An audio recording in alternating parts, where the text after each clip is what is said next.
All right, this is Docendo number 34. Let's take a look at our sentence here. It says the governor's education program are sacrosanct to members of his party.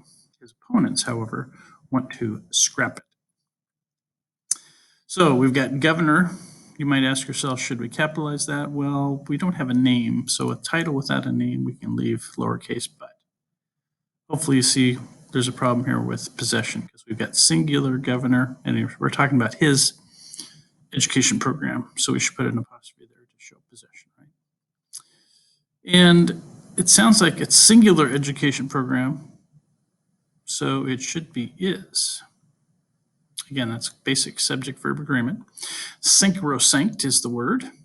Two members of his party. His opponents, however, want to scrap it. So we have a second part here, which is a fragment. So we need to put a semicolon there or a period to make a new sentence. His opponents, however, want to scrap it. Now, because we have the however after the subject here, we can use just a comma.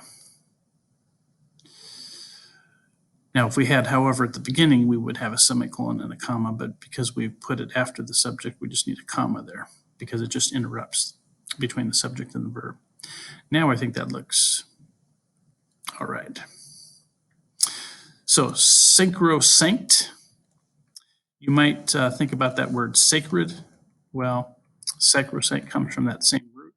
So something sacrosanct is something that is treated as if it's sacred or holy. In this case, we're talking about something related to government. So it's not literally sacred, but they're treating it as such. And sanctimonious is another adjective which means making a show of being morally superior to other people. So even though somebody is not really, they are just putting on a show of it. So sanctimonious is obviously a word with very negative connotations. So those come from the Latin. Again, it kind of makes sense because there's a long tradition of Latin words related to the church. Holy, so sacrilege, sanction, sanctuary, sacrament are all words related to that same root. So looking at our changes, we made the governor's singular possessive. We changed the are to is for subject verb agreement. We fixed the run-on with a semicolon, and we correctly used however to interrupt between the subject and the verb there to show the contrast. Right, that's it.